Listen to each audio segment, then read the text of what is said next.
નમસ્કાર, ગુજરાત સહિત દેશ દુનિયાના મહત્વપૂર્ણ સમાચારો સાથે હું રાજ પરમાર સુપર 20માં આપનું સ્વાગત કરું છું। શરૂઆત કરીએ તો કોરોનાથી મરનારાને વળતર આપવાની નીતિ અત્યાર સુધી ન બનાવવા બદલ સુપ્રીમ કોર્ટે કેન્દ્ર સામે નારાજગી વ્યક્ત કરી છે। કોર્ટે મોદી સરકારને વળતર આપવાની નીતિ ઉપરાંત ડેથ સર્ટિફિકેટમાં મોતનું સાચું કારણ લખવાની વ્યવસ્થા કરવા માટે પણ આદેશ આપ્યો છે। જો કે આ મામલે અત્યાર સુધીમાં જવાબ દાખલ ન કરવામાં આવતા સુપ્રીમ કોર્ટે નારાજગી વ્યક્ત કરતા કોર્ટે જણાવ્યું હતું કે તમે જ્યાં સુધી પગલાં ઉઠાવશો ત્યાં સુધી કોરોનાની ત્રીજી લહેર આવી ચૂકી હશે। સુપ્રીમ કોર્ટે 30મી જૂને આપેલા આદેશમાં કોરોનાથી થયેલી દરેક મોત માટે વળતર આપવા નેશનલ ડિઝાસ્ટર મેનેજમેન્ટ ઓથોરિટીને જણાવ્યું હતું, પરંતુ 6 સપ્તાહમાં વળતરની રકમ નક્કી કરીને રાજ્યોને તેની સૂચના આપે તે પહેલા હજુ સુધી કોઈ પગલાં લેવામાં આવ્યા નથી। તો કોર્ટનું માનવું હતું કે આ પ્રકારની આફતમાં વળતર આપવું તે કેન્દ્રની વૈધાનિક ફરજ છે, પરંતુ વળતરની રકમ કેટલી હોવી જોઈએ તે નક્કી કરવાનું કામ સરકાર પર છોડી દેવું જોઈએ। આ મામલે અરજીકર્તાઓની દલીલ હતી કે હોસ્પિટલથી મૃતકોને સીધા અંતિમ સંસ્કાર માટે લઈ જવાઈ રહ્યા છે, તેમનું પોસ્ટમોર્ટમ થતું નથી અને તેમના મૃત્યુના કારણોમાં કોરોનાનું કારણ લખાતું નથી, તેથી વળતર આપવાનું શરૂ થાય તો પણ તેમને વળતર નહીં મળે।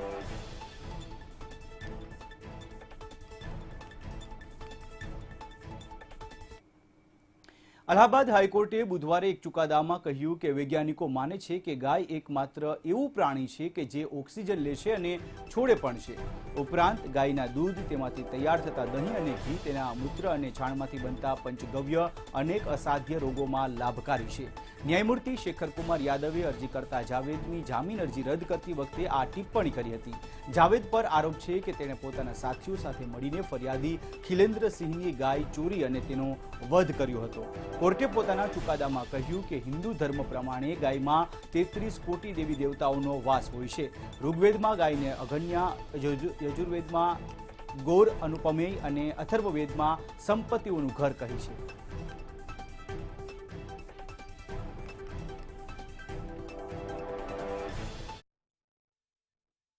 गायों को संरक्षित करना, सुरक्षित करना, इसको लेकर के उत्तर प्रदेश की सरकार तो पहले से ही उसका सारा ध्यान इसी पर है। आम जनजीवन को सुरक्षित और व्यवस्थित रखने से ज्यादा तो उत्तर प्रदेश की सरकार का ध्यान गाय को ही संरक्षित रखने पर है। लेकिन उसके ताजा वीडियोस जो हमारे सामने आए हैं, गौशालाओं में जिस तरह से गायों के साथ अन्याय हो रहा है, उनकी वीडियोस आ रही हैं बिना चारे की, बिना इलाज की, मरी हुई गायों की, वो बहुत शर्मनाक है। अदालत को पहले उसका પૂર્વ કેન્દ્રીય મંત્રી તથા કોંગ્રેસના દિગ્ગજ નેતા પી ચિદમ્બરમે કેન્દ્ર સરકાર પર આકરા પ્રહારો કર્યા છે। તેમણે કેન્દ્ર સરકારની નેશનલ મોનિટાઇઝેશન પોલિસી પર સવાલો ઉઠાવ્યા હતા। ચિદમ્બરમે કહ્યું કે કોંગ્રેસ સત્તામાં હતી ત્યારે તેમણે એવી સંપત્તિઓનું મોનિટાઇઝેશન કર્યું હતું કે જે નુકસાનમાં ચાલી રહી હતી, જ્યારે મોદી સરકારની નીતિ તેનાથી વિપરીત છે। કોંગ્રેસે સંપત્તિ પર એકાધિકાર નથી સમજ્યો, પરંતુ યોગ્ય માપદંડ નક્કી કરીને મોનિટાઇઝેશન કર્યું હતું। ચિદમ્બરમે કેન્દ્ર સરકારને સવાલ કર્યા કે પોર્ટ, એરપોર્ટ, ટેલિકોમ તથા પાવર સેક્ટરને એકાધિકારથી દૂર કરવા માટે સરકારે શું જોગવાઈ કરી છે। ચિદમ્બરમે 20 સવાલોની યાદી દેખાડતા કહ્યું કે સરકાર એ સંપત્તિઓની રેવન્યુનો ખુલાસો કરે કે જેને કેન્દ્ર આગામી દિવસોમાં વેચવાની યોજના બનાવી રહ્યું છે। Let me make it clear. We are not against disinvestment. We are not against privatization. In fact, the Congress party has disinvested a number of PSUs. The Congress party has privatized a number of PSUs.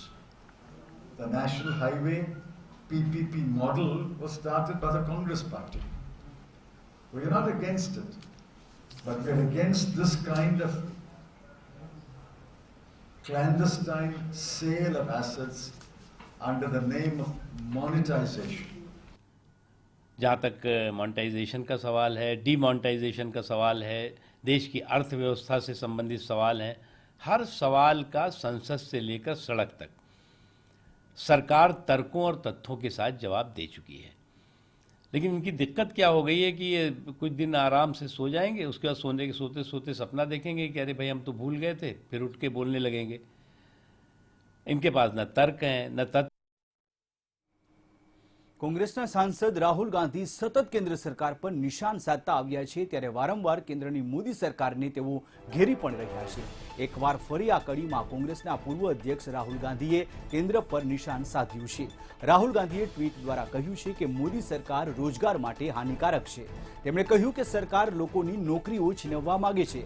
તેમણે centre for monitoring Indian ઇકોનોમીની રિપોર્ટનો હવાલો આપતા મોદી સરકાર પર આકરા પ્રહારો કર્યા હતા. કોંગ્રેસ સાંસદ રાહુલ ગાંધીએ ટ્વીટ કરીને લખ્યું કે મોદી સરકાર રોજગાર માટે હાનિકારક છે. તે કોઈ પણ પ્રકારના મિત્રહીન વ્યવસાય અથવા તો રોજગારને પ્રોત્સાહન કે સહારો આપતા નથી, પરંતુ જેની પાસે નોકરી છે તેની પણ છીનવવામાં લાગ્યા છે. દેશવાસીઓ પાસે આત્મનિર્ભરતાનો તેઓ ઢોંગ અપેક્ષિત છે.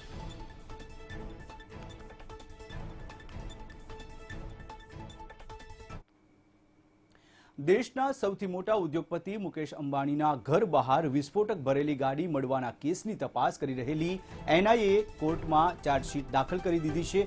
આ કેસમાં એનઆઈએ સચિન વાઝે, સુનિલ માને, રિયાઝુદ્દીન કાઝી, પ્રદીપ શર્મા સહિત 10 લોકોની ધરપકડ કરી છે. અગાઉ પહેલા 4 ઓગસ્ટે એનઆઈએ કોર્ટ પાસે ચાર્જશીટ દાખલ કરવા માટે 1 મહિનાનો સમય માંગ્યો હતો. એનઆઈએ એન્ટિલિયા વિસ્ફોટક કેસની સાથે જોડાયેલા મનસુખ હિરેન હત્યાકાંડની પણ તપાસ કરી રહી છે. આજે કોર્ટમાં એજન્સીએ આ કેસમાં ચાર્જશીટ દાખલ કરી દીધી. ગયા મહિને એનઆઈએ કોર્ટને જણાવ્યું હતું કે આ કેસના સાક્ષીને ધમકીઓ આપવામાં આવી છે, જેના કારણે કેટલાક સાક્ષીઓ ડરી ગયા છે.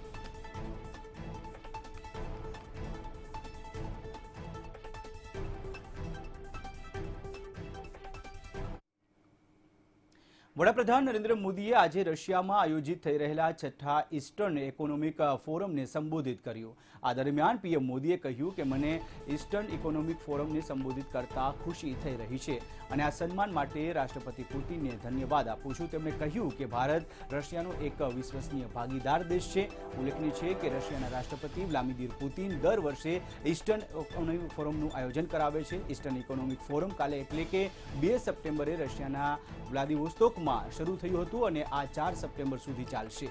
આ ફોરમનો મુખ્ય ઉદ્દેશ્ય એશિયા પ્રશાંત વિસ્તારમાં આંતરરાષ્ટ્રીય સહયોગનો વિસ્તાર અને આર્થિક વિકાસનું સમર્થન કરે છે. Friends, in Indian history and civilization, the word Sangam has a special meaning. It means confluence or coming together of rivers, people or ideas. In my view, Vladivostok is truly a Sangam of Eurasia and the Pacific. I applaud President Putin's vision for the development of the Russian Far East. India will be a reliable partner for Russia in realizing this vision. તાજેતરમાં જ દિલ્હીની વિધાનસભાની જમીનની અંદર એક સુરંગ જેવો ઢાંચો મળ્યો છે અને આ સુરંગ લાલ કિલ્લાને જઈને મળે છે. દિલ્હી વિધાનસભાના અધ્યક્ષ રામનિવાસ ગોયલનું કહેવું છે કે આ સુરંગનું નિર્માણ ક્યારે થયું તે અંગે હાલ કોઈ સ્પષ્ટ માહિતી નથી, પરંતુ એમ કહેવાઈ રહ્યું છે કે સ્વતંત્રતા આંદોલન દરમિયાન હિંસાથી બચવા માટે અંગ્રેજોએ આ સુરંગનો ઉપયોગ કર્યો હતો. આ સુરંગનું સમારકામ ઝડપથી પૂરું કરીને તેને લોકો માટે ખુલ્લી મૂકવામાં આવશે. આગામી 26 જાન્યુઆરી કે 15 ઓગસ્ટ પહેલા તેને એક સ્વરૂપ આપીને સામાન્ય જનતા માટે ખુલ્લી મૂકવામાં આવશે.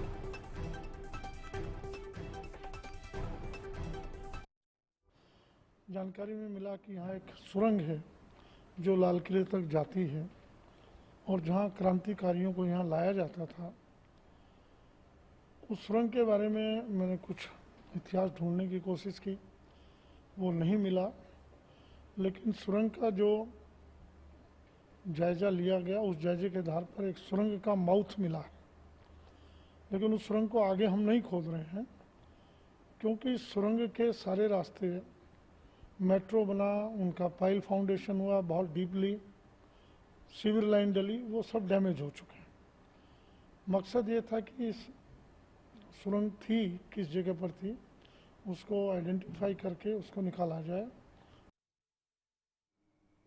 અભિનેતા સિદ્ધાર્થ શુક્લાનું પાર્થિવ દેહ પંચમહાભૂતમાં વિલીન થઈ ગયું છે. ખાસ વાત એ છે કે સિદ્ધાર્થના અંતિમ સંસ્કાર બ્રહ્માકુમારી રીત રિવાજો પ્રમાણે કરવામાં આવ્યા. સિદ્ધાર્થના નિધનથી તેમનો પરિવાર અને સમગ્ર બોલિવૂડ તથા ટીવી જગતમાં શોકનો માહોલ છે. સિદ્ધાર્થની માતાએ રડતા રડતા ધ્રુજતા હાથે સિદ્ધાર્થને મુખાગ્નિ આપી હતી. 40 વર્ષની ઉંમરમાં ટીવી અને બોલિવૂડ એક્ટર સિદ્ધાર્થ શુક્લાનું હૃદયરોગના કારણે નિધન થયું હતું. મુંબઈમાં ભારે વરસાદની વચ્ચે સિદ્ધાર્થ શુક્લાના અંતિમ સંસ્કાર કરવામાં આવ્યા. તેમના અંતિમ સંસ્કારમાં નજીકના મિત્રો અને સંબંધીઓ ઉપસ્થિત રહ્યા હતા. અભિનેતા જય ભાનુશાલી અને ગુરમીત ચૌધરી પણ સ્મશાન ઘાટ પહોંચીને તેમણે અંતિમ વિદાય આપી હતી. તો શહનાઝ ગિલ, અર્જુન બિજલાની, રશ્મિ દેસાઈ, રાખી સાવંત સહિતના સ્ટાર્સ પણ તેના અંતિમ દર્શન કરવા માટે પહોંચ્યા હતા. શહનાઝ ગિલ અને સિદ્ધાર્થના માતાને સિદ્ધાર્થની મોતથી ખૂબ જ મોટો આઘાત લાગ્યો છે.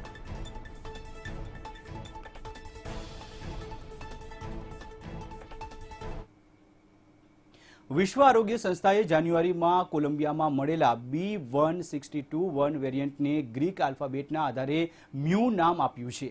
આ સાથે જ આ વેરિયન્ટને વેરિયન્ટ ઓફ ઇન્ટરેસ્ટની યાદીમાં સામેલ કરાયું છે. WHOએ કહ્યું છે કે વેરિયન્ટમાં એવા મ્યુટેશન્સ છે કે જે વેક્સિનની અસરને ઘટાડે છે. આ મામલે વધુ અભ્યાસ કરવાની આવશ્યકતા છે. WHOના કહેવા પ્રમાણે મ્યુ વેરિયન્ટમાં એવા મ્યુટેશન્સ છે જે ઇમ્યુન એસ્કેપની આશંકા ધરાવે છે. ઇમ્યુન એસ્કેપનો અર્થ છે કે આ વેરિયન્ટ તમારા શરીરમાં વાયરસ વિરુદ્ધ બનેલી ઇમ્યુનિટીને થાપ આપી શકે છે. આ ઉપરાંત અન્ય એક વેરિયન્ટ C.1.2 દક્ષિણ આફ્રિકામાં મળ્યો છે. તેને હાલ WHOએ ગ્રીક નામ આપ્યું નથી, પણ આ પણ ઇમ્યુનિટીને થાપ આપવાની ક્ષમતા ધરાવે છે.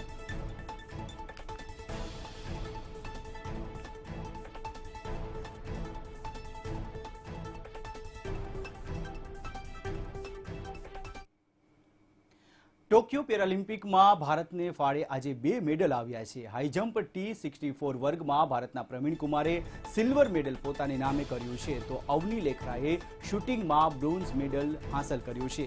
આ સાથે પેરાલિમ્પિકમાં ભારતના મેડલોની સંખ્યા 12 પર પહોંચી ગઈ છે. પ્રવીણ કુમારે પુરુષ હાઈજમ્પમાં 2.07 મીટરનો જમ્પ લગાવીને મેડલ પાક્કો કરી લીધો છે. પ્રવીણ કુમારના સિલ્વર મેડલ જીતવા પર પ્રધાનમંત્રી નરેન્દ્ર મોદીએ ટ્વીટ કરીને પ્રવીણ કુમારને અભિનંદન પાઠવ્યા હતા. તેમણે કહ્યું કે પ્રવીણ કુમારની આ સફળતા તેમની અથાગ મહેનત અને અદ્વિતીય સમર્પણનું પરિણામ છે. આ તરફ મહિલાઓના 50 મીટર રાઇફલ 3 પોઝિશન ઇવેન્ટમાં નિશાનેબાજ અવની લેખરાએ બ્રોન્ઝ મેડલ જીત્યો છે. ટોક્યો પેરાલિમ્પિકમાં અવનીના નિશાનથી ભારતને આ બીજો મેડલ મળ્યો છે. તો આર્ચરીમાં હરવિંદર સિંહે પણ બ્રોન્ઝ મેડલ જીતીને ભારતને મેડલ ટેલી 13 પર પહોંચાડી દીધી છે.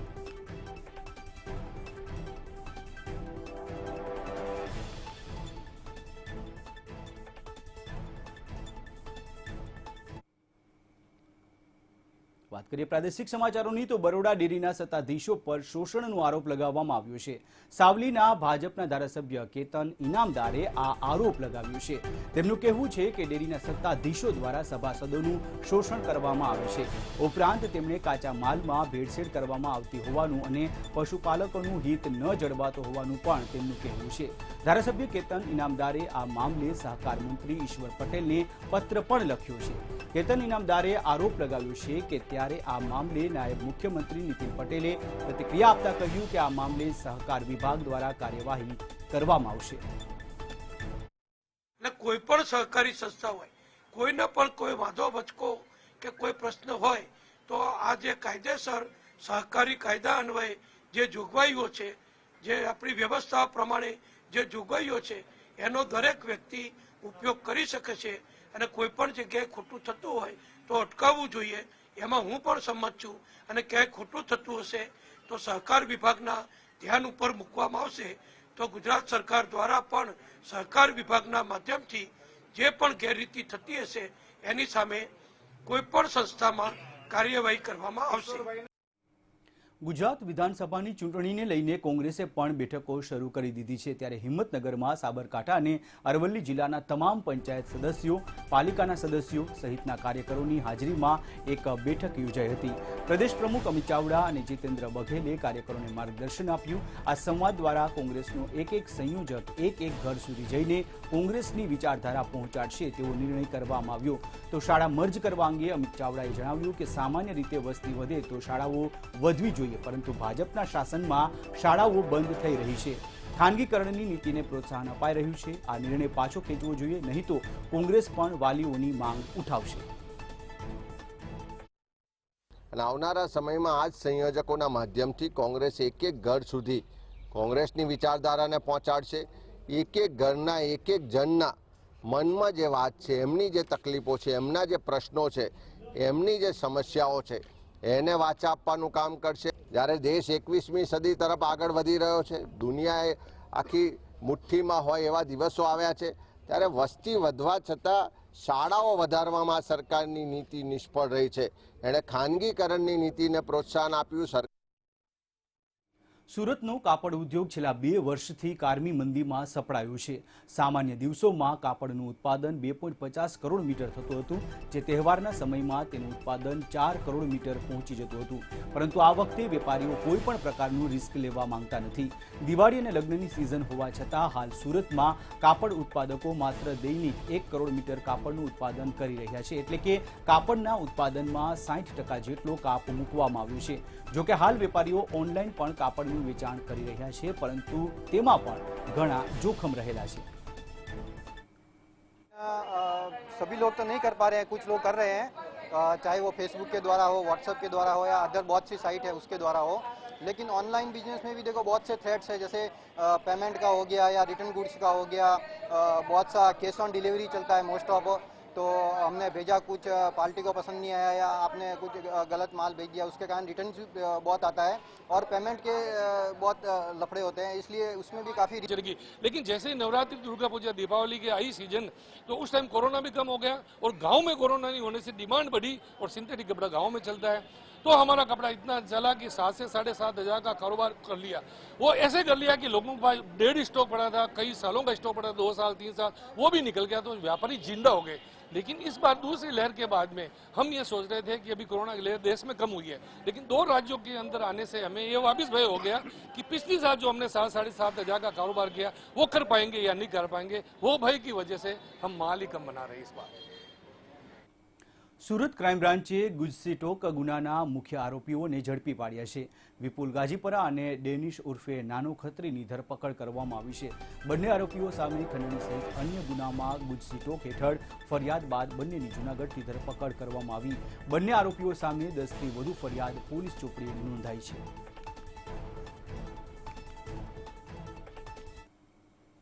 વલસાડમાં ટ્રિપલ તલાકની ઘટના સામે આવી છે. વલસાડના ગંદલાવના દયાલનગર ખાતે રહેતા સાફિયા ખાતુન નામની મહિલાને તેના પતિ શમશાદ પીર અંસારીએ ટ્રિપલ તલાક આપ્યા હતા.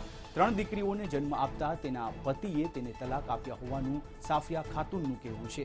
સાફિયા ખાતુન 15 દિવસથી બાળકીની સાથે પોલીસ મથકે પતિ વિરુદ્ધ ફરિયાદ દાખલ કરવા પહોંચી હતી.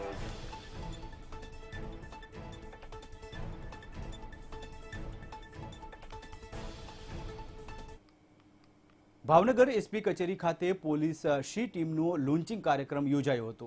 શી ટીમને શહેરના દરેક પોલીસ મથકમાં કાર્યરત કરવામાં આવશે, જેમાં ખાસ કરીને ભ્રૂણ હત્યા કે તરછોડી દીધેલા બાળકો અંગેના ગુન્હા, મહિલાઓ અને શાળા કોલેજ જતી દીકરીઓ અંગેની મુશ્કેલી સહિતના ગુનાઓમાં મદદરૂપ બનશે.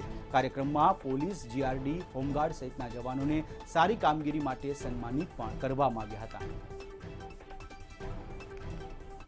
પોલીસ દ્વારા સી ટીમનું લોકાર્પણ કરવામાં આવેલું છે. સી ટીમ ભાવનગર શહેરની જે મહિલાઓ છે એ મહિલાઓને તમામ પ્રકારની જે પોલીસ લગતનું જે ઇસ્યુ હોય, માર્ગદર્શન હોય, ટ્રેનિંગ હોય, કાઉન્સેલિંગ હોય, એ તમામ પ્રકારની સુવિધાઓ પૂરી પાડશે. કોઈ પણ કોલેજોમાં નાના બાળકી જે ભણતી હોય એ બાળકીઓને કોઈ પણ પ્રકારની તકલીફ હોય જેમાં એ લોકો મદદ કરશે. જૂનાગઢમાં પરશુરામ ભગવાનની પ્રતિમાને લઈને મોટો વિવાદ સામે આવ્યો છે, જેમાં થોડા સમય પહેલા યુવા બ્રહ્મ સંગઠન દ્વારા સોનાપુર સ્મશાન ચોકમાં પરશુરામ ભગવાનની મૂર્તિની સ્થાપના કરવામાં આવી.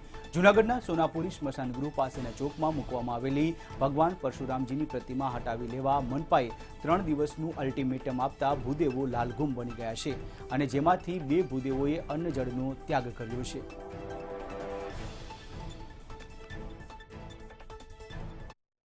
જાહેર રસ્તા, ચોક, ફૂટપાથ, પબ્લિક પ્લેસીસ ઉપર સ્ટેચ્યુ માટે મનાઈ ફરમાવવામાં આવેલી છે. અને બીજું કે કોર્પોરેશનને લગતી કોઈ પણ જગ્યા હોય ત્યાં આ પ્રકારનું કંઈ પણ કરવાનું હોય તો કોર્પોરેશનની મંજૂરીની આવશ્યકતા પણ છે. આમાં તો સુપ્રીમ કોર્ટના આદેશનું 10 વર્ષની અંદર જૂનાગઢ મ્યુનિસિપલ કોર્પોરેશન પાસે કે નગરપાલિકા પાસે બ્રાહ્મણોએ કોઈ વસ્તુ માંગેલી નથી.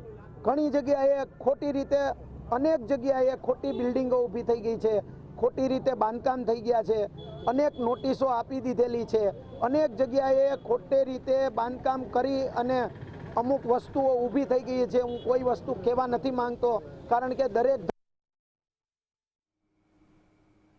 કેશોદના યુવાને જીપીએસસી પરીક્ષા પાસ કરી લીધી છે અને તેની પસંદગી ડેપ્યુટી કલેક્ટર તરીકે થઈ છે. કેશોદના દેરવાણ ગામનું નિકુંજ કુમાર ઘોડા જીએસપીની જે પરીક્ષામાં 16મા સ્થાને રહીને ઉત્તીર્ણ થયો છે તેને બીજા પ્રયત્નમાં જ પાસ કરી લીધી છે. ડેપ્યુટી કલેક્ટરની પોસ્ટિંગ મળતા નિકુંજ ઘોડા પાણીની સમસ્યા દૂર કરવાની ઈચ્છા ધરાવે છે. નિકુંજે જણાવ્યું હતું કે મારું સપનું સાકાર કરાવવામાં મારી માતાનો મોટો સિંહ ફાળો છે.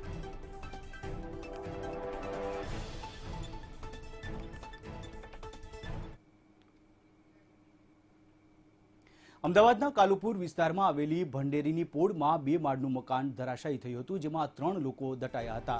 ઘટનાની જાણ ફાયર બ્રિગેડની ટીમને કરવામાં આવતા રેસ્ક્યુ ટીમ તાત્કાલિક ઘટના સ્થળે દોડી આવી હતી અને ત્રણેયને બહાર કાઢીને સારવાર માટે હોસ્પિટલમાં મોકલી આપ્યા હતા, જેમાં એક વ્યક્તિને ગંભીર ઈજા થઈ હોવાનું જાણવા મળ્યું છે. ઉલ્લેખનીય છે કે વરસાદના કારણે મકાન જર્જરિત અને જૂનું હોવાથી પડ્યું હોવાનું ફાયર બ્રિગેડે જણાવ્યું હતું.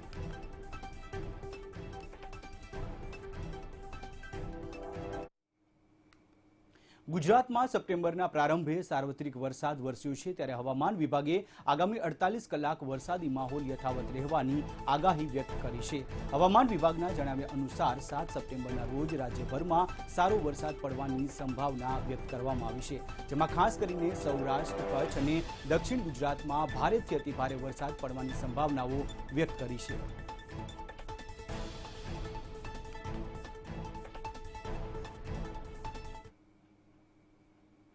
અને હવે જોઈએ ટોપ 10 આંતરરાષ્ટ્રીય સમાચારો.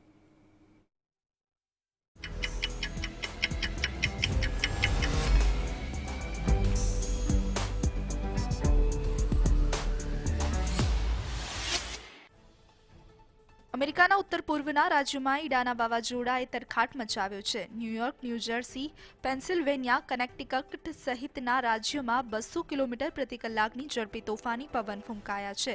તો ઈડાના વાવાઝોડાના કારણે 2 વર્ષના બાળક સહિત 29 લોકોના મોત થયા તો 500 લોકોનું સ્થળાંતર કરવામાં આવ્યું. ઈડા વાવાઝોડાના કારણે 200 ડોમેસ્ટિક અને ઇન્ટરનેશનલ ફ્લાઇટ્સ રદ કરવી પડી. બીજી બાજુ 20 જેટલી સબવે ટ્રેન પાણીમાં ગરકાવ થઈ ગઈ. ન્યૂયોર્કના રસ્તામાં અસંખ્ય મોટર કાર પાણીમાં ડૂબી ગઈ.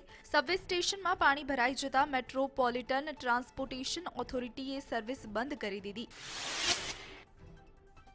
વિદેશ સચિવ હર્ષવર્ધન શૃંગાલે અમેરિકન વિદેશ પ્રધાન એન્ટની બ્લિંકન સાથે મુલાકાત કરી, જેમાં અફઘાનિસ્તાનની વિકટ સ્થિતિ પર ચર્ચા થઈ.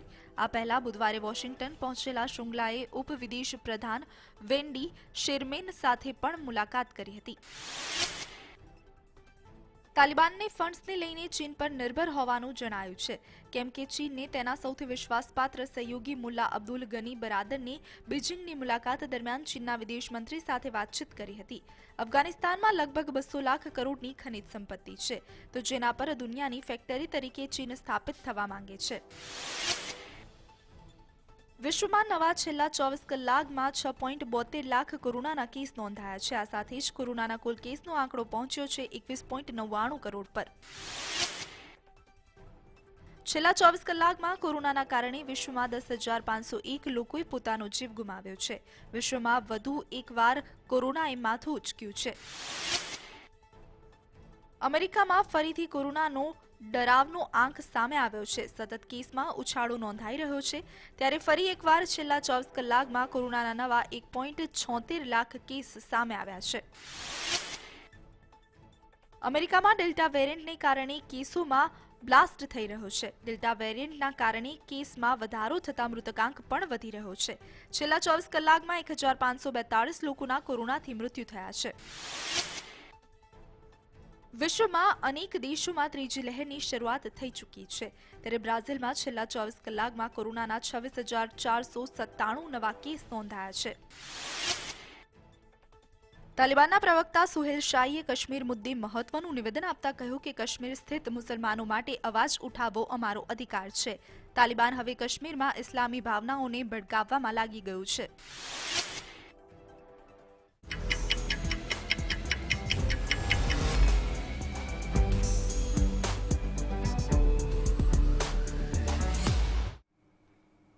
તો સુપર 20માં અત્યારે બસ આટલું જ. વધુ સમાચારો માટે આપ જોડાયેલા રહો અમારી સાથે, જોતા રહો મંતવ્ય ન્યૂઝ. અને દેશ પ્રદેશના તમામ પડેપડના સમાચારો માટે આપ અમારી વેબસાઇટ લોગિન કરી શકો છો www.mantavyanews.com પર. મને આપશો રજા. નમસ્કાર.